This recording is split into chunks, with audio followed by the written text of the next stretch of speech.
We will replace you. You want to go and leave, we will replace you. Apparently that's what Kirby Smart says to his players. We've talked about this a little bit, but I want to discuss the larger aspect of it. One of the ridiculous parts, this is one of the most ridiculous parts, because I think when you go back to back, when you win as many games as you've had in a short amount of time, it gets ridiculous with Georgia football, what they're accomplishing, what Kirby Smart has been able to provide for Georgia as a program and leadership-wise. But the recruiting aspect has been one of the most ridiculous parts. The mentality has been, it's top tier. It's top tier if you want to be a killer, you want to win, stuff like that.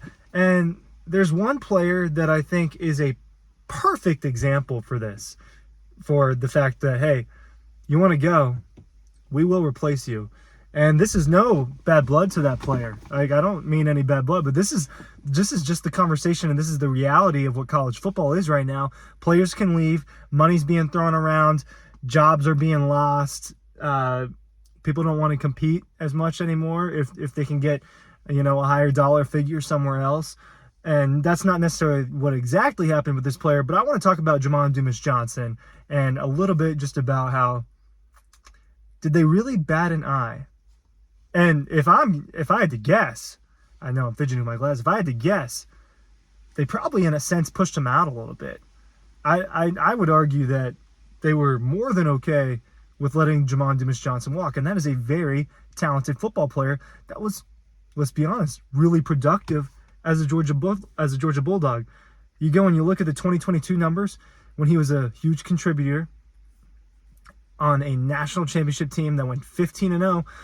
Jamon Dumis-Johnson had 70 total tackles, second on the team, 4 sacks, 3 deflected passes, national championship, SEC championship, Peach Bowl, all that, right? Okay, bye. You want to go? Okay, bye. Why? Because of how ridiculous that Georgia has been on the recruiting trail.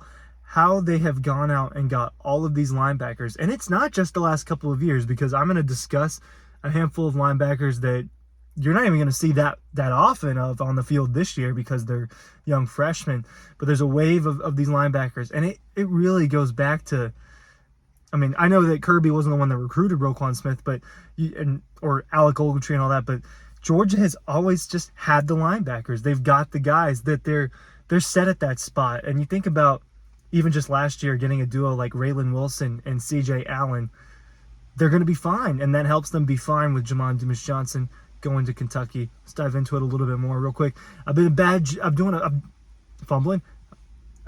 job of introducing myself in recent videos. So Ryan Curley from Dawg Post here, talking about Georgia's linebacker situation. We'll discuss how good I think it's going to be this year and just how ridiculous it is with the recruiting. And I think that Jamon Dumis-Johnson is a good place to have this conversation because of that mindset. We talked about on the Players Lounge just, a couple weeks ago, Miles Thornton and Malachi Starks, right? The Players Lounge, great for content, right? Getting to hear a little bit more from the players, maybe getting to hear from players that you don't hear from, like walk-ons or guys that really don't get on the field, like a Miles Thornton, what they have to say. And he was the one that was open about it and was like, hey, Kirby talks about it. We will replace you. So we've covered that a little bit. I'm talking about it in the sense of Jamon Dumis-Johnson. Also, hey, you like this Braves shirt? It's from the Red Zone, right? Clayton Street, downtown Athens. Good friends of Dawg Post. Obviously, the place is just decked out with anything you could think of Georgia football. All sorts of stuff, all sorts of accessories, shirts, jackets, all that. Also, a sprinkle of Braves in there. The owner's there, big Braves fans.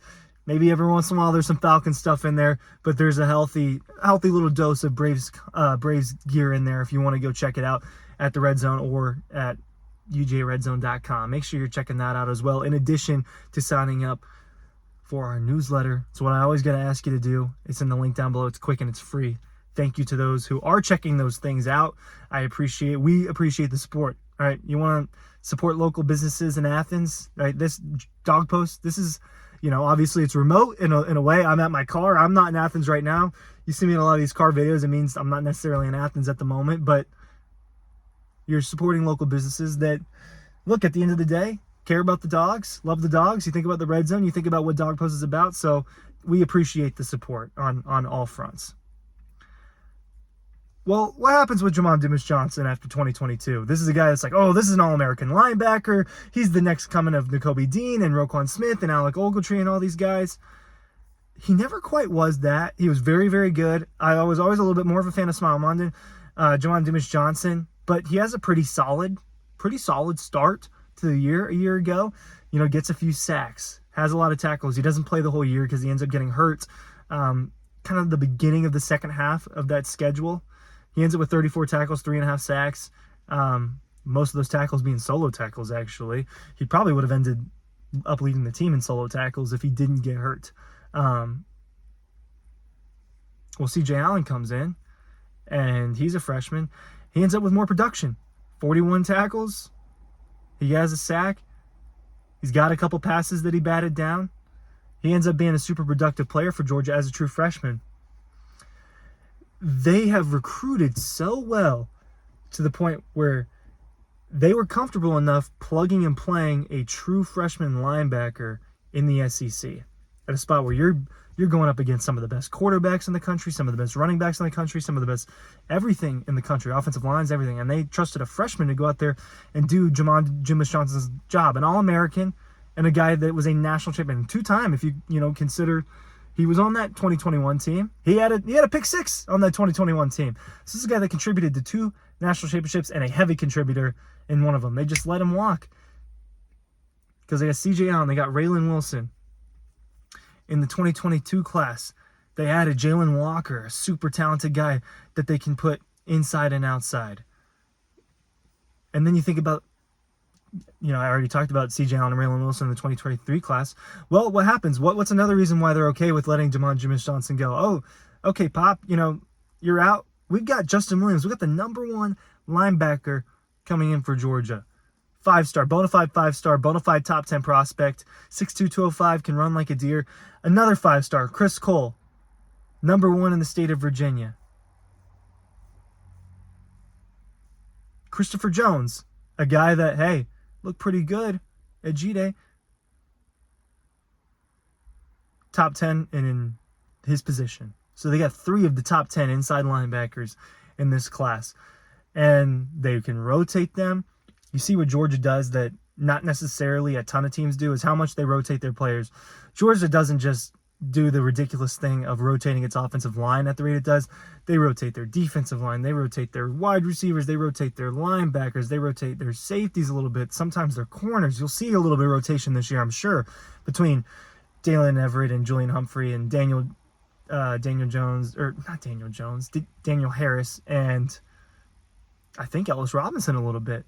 So you think about how at any position they just feel so comfortable putting all these guys out there because they went out there and they targeted and they recruited and they got them to go there, all sorts of really talented players at a position. And when you look at what Georgia's doing with the linebacker position, it should be the best linebacker room in college football. Smile Munden's been around for a while. He is a freaky athlete. He can run He can run so fast side to side. It's surprising to me that he hasn't been better, to be honest with you, with Smile Munden. And then you get guys that might be even more athletic, like Raylan Wilson and Justin Williams. And you add in a CJ Allen, who seems to really have the instincts to be a middle linebacker, who made some plays at G-Day. You think, okay, well, what do we do when they have all that? And then you got hybrids, like Jalen Walker, who is really more of a pure pass rusher that they put inside because he's a guy that's just really talented and can play all sorts of different positions for the Georgia Bulldogs. It goes to show just when you have that and you just have the talent, it makes it so much easier to do the other things. It makes it a little bit easier to develop. It makes it a little bit easier to come up with schemes and coach because your players are just straight up better and you have more good players. The offensive line thing is another thing I go back to because of them being able to recruit and produce at that position.